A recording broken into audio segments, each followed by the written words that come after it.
So today we are going to talk about taking radical responsibility.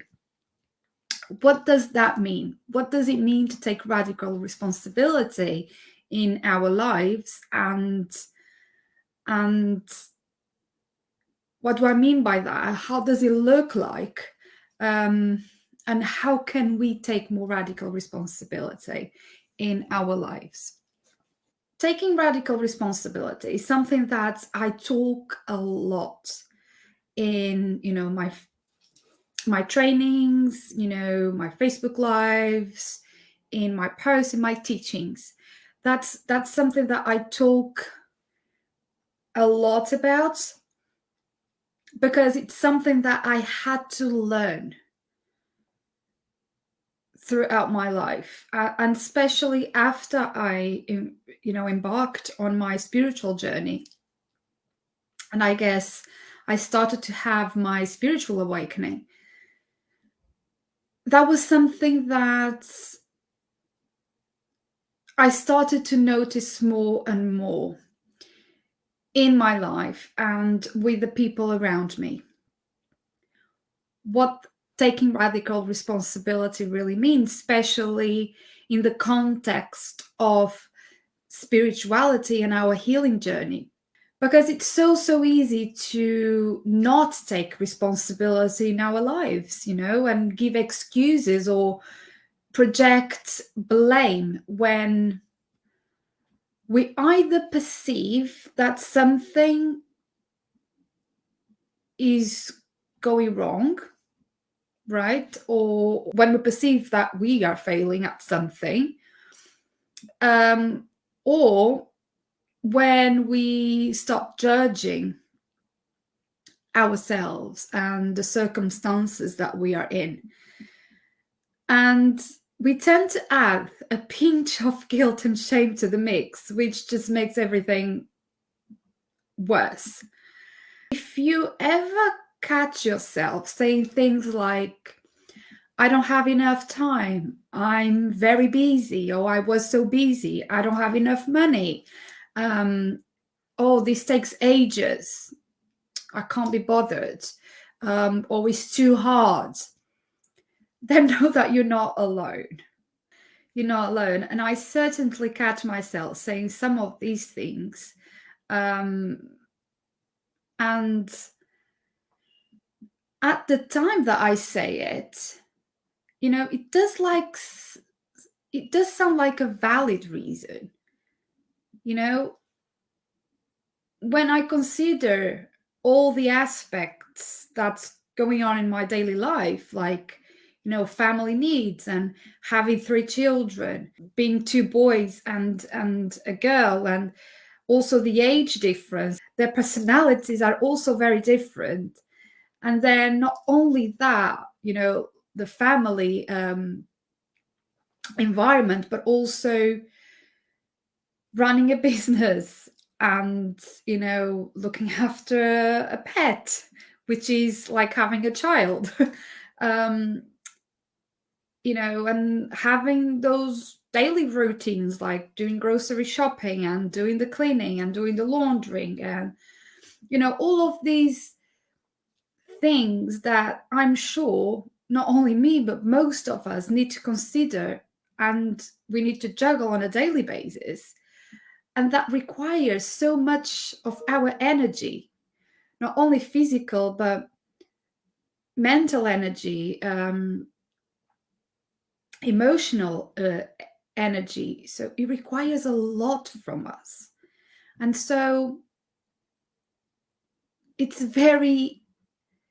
all sounds very real and very, very valid when I say I don't have enough time because of all these aspects on my daily circumstances, right? So I'm sure for you is the same. It all feels very, very real, and the excuses feel very, very valid. What I want to say about taking radical responsibility is to remind you that being responsible for what you create, or how you react, or how you behave, or how you think, and being accountable for your worth, for your desires, for your goals, for your dreams, for your choices. It's very, very different from taking blame. Taking radical responsibility, it's about holding ourselves accountable, honoring ourselves, honoring our worth, honoring our values and our beliefs and our vision. But when we blame other people, circumstances, ourselves, we are simply projecting our insecurities and our fears and, the self-judgment that's going on with us onto different things. Right? When you blame, you say that it's the weather, it's the economy, it's, last minute circumstances. So we kind of project this self-judgment, this shame that we haven't accomplished things, these insecurities, these fears that I'm not good enough, I'm failing, people will judge me. We are projecting these things and blaming them onto different things. So we are not pointing the finger at us. But what we forget is when we blame other things and we point fingers, we are pointing one finger forwards, but three fingers are pointing to you, right? Blame is the energy of lack. Accountability is the energy of abundance. Blame is believing that we lack what it takes to be or to get what we want or where we want to be.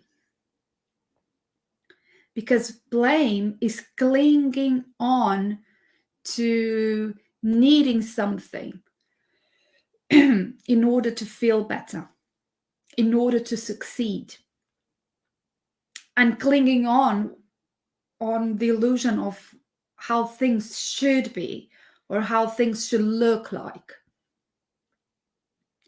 But accountability is believing that we are where we are meant to be, that we are doing the best that we can with the knowledge that we have and the tools that we have at the time, and that there is so much more that can happen to support us. Blame should look like. Accountability can happen. Blame is the energy of stagnation, of being stuck, being lost or out of control. Accountability is the energy of growth, is the energy of possibilities. What it can happen, the doors that it can open, the opportunities that can show up. Accountability is being illuminated, is shedding light to all that we are being, to all that we are doing, and noticing things for what they are. As for blame, is being within our shadows, but without accepting them as part of who we are. So a huge part of taking radical responsibility is noticing when we are identifying with our shadow self, when we are identifying but not accepting it as part of who we are. So notice the difference. Notice the difference when you are blaming yourself versus when you are taking responsibility for who you are being and for how you're showing up. And notice the difference in your life when you are in this energy of blame, of scarcity, versus when you are in the energy of being accountable and being open to possibilities. Notice how it feels in your body. Notice the thoughts that come to your mind. Notice how the energy, is it contracting or is it expanding? Notice it. What is important that I mention here is that when I ask you to notice how you feel this energy, is that I'm not asking you or I'm not inviting you to notice the labels, right? Because our minds automatically create this label that one is good and the other is bad. So that blame is bad and responsibility is good. That's not what I want you to take away from this, right? And I don't want you either that you start identifying with one or the other.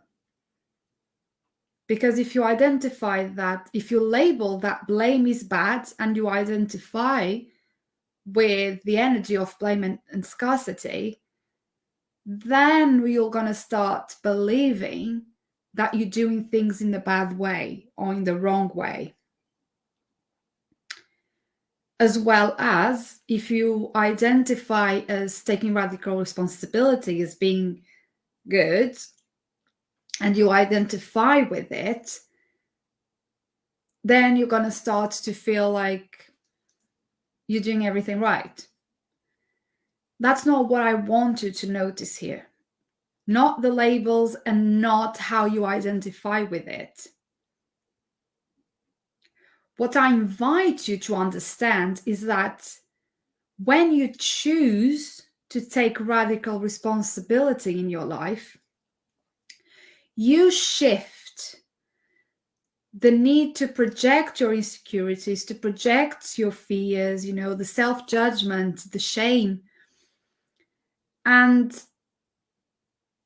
you realize that once you fully own your behaviors and your beliefs and your thoughts and your excuses for what you're doing, for what you're thinking, you have the power to change them.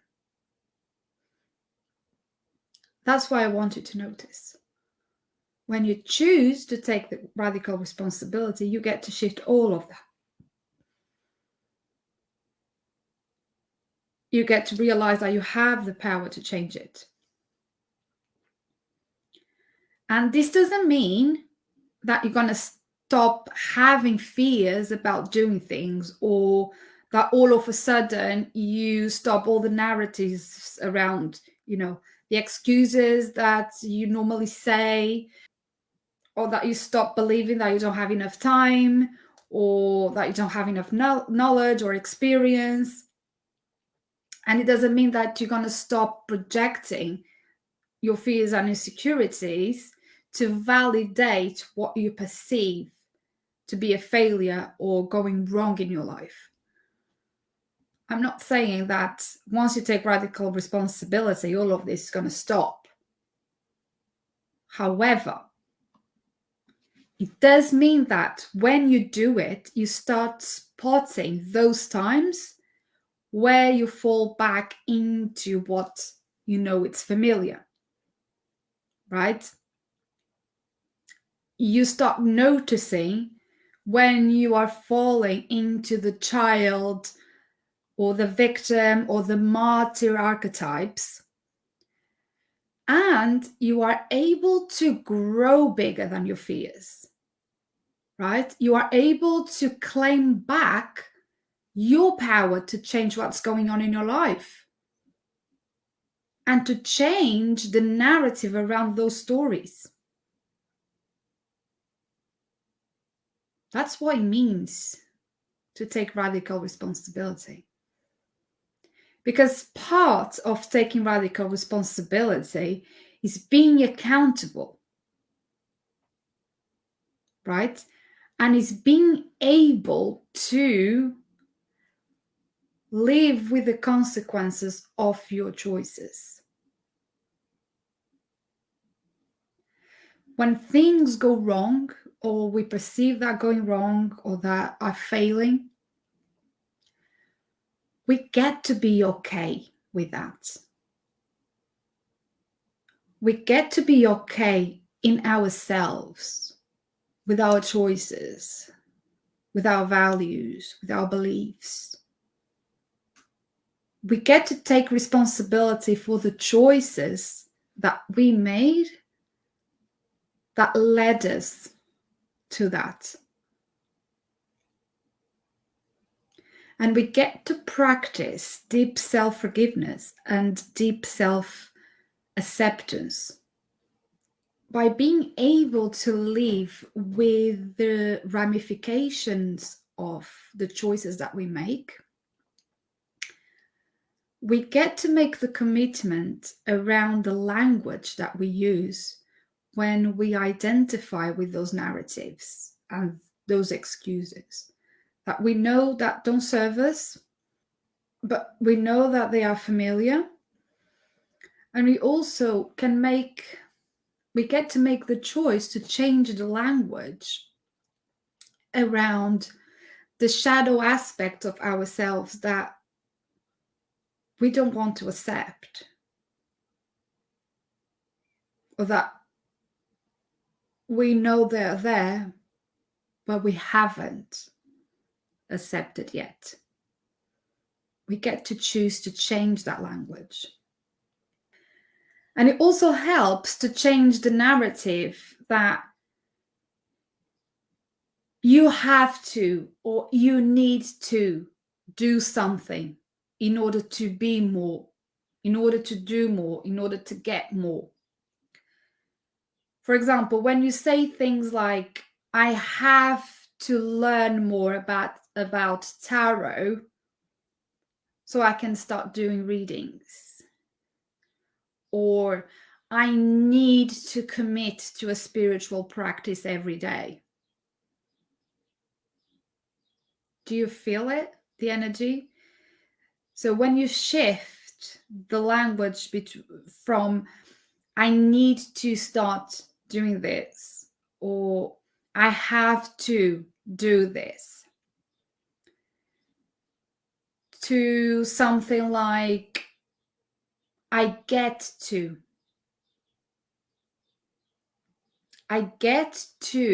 learn about tarot so I can start doing readings. I get to commit to a spiritual practice every day and see how it benefits my life. Do you feel the difference? Because when you use language like I need to or I have to, you are coming from an energy of lack, an energy of scarcity, an energy of pushing or forcing an outcome that doesn't feel enjoyable to you, right? And you're coming from a place of adding pressure and stress on yourself, because again, it's not something that you look forward to do, right? When you say I need to, I have to, it feels like it's not something that you want to do, right? But if you change it to I get to, or even I want to, you shift to the energy of choice, to the energy of possibilities, to the energy of empowerment. It's like you stop being the victim or the martyr that has to do things or that needs to do things, and you become the sovereign because you choose to do the things. You get to choose to do it. Taking radical responsibility is having the deep inner knowing that that your essence, that your being, that your light is so much more than your circumstances. It's so much more than your financial situation. It's so much more than the illusion of time. And is so much more than the excuses that your mind feeds you constantly. It's so much more than the conditioning that you might have grown up with. So, to end this session, I invite you to ask yourself, what are the excuses that you are telling yourself right now? Just be really honest with yourself, especially if you feel there is shame or blame or judgment around this, which we know is not helpful, but we know it can happen. And that's why we are talking about this. And if there is blame and shame and judgment there, just take radical responsibility for it, own it, so you can change it, right? But before you get to that, before you have that awareness, ask yourself, what are the excuses that you're telling yourself right now? Are you taking radical responsibility for that without blame, without judgment, without shame? And where in your life are these excuses showing up? Where in your life there is a repeated pattern of these excuses showing up for you that might say or might indicate some sort of fear or some sort of outcome that you are unconsciously avoiding. So it's really helpful that you get that awareness. Okay, I have these two beauties looking for a new home. I have these two decks in stock, only these two. Yeah, I have these two T.R.U.S.T Journaling Decks available. They make the perfect gift to yourself or to a loved one. It combines journaling therapy, mindfulness, CBT, and soul work to help you with the stepping stones of your healing journey. It's really powerful. There are 50 cards with 50 soul inquiries to help you with your healing journey, to help you empower you, to help you be more soul-led, to help you find your core essence. And there are also, each card has an affirmation. I've been having so much good feedback about these decks. So yeah, I'm offering, along with the deck, I'm offering to gift wrap it very beautifully. I'm offering a complementing moonstone crystal to go with it. I would love that these decks find a way to someone that really needs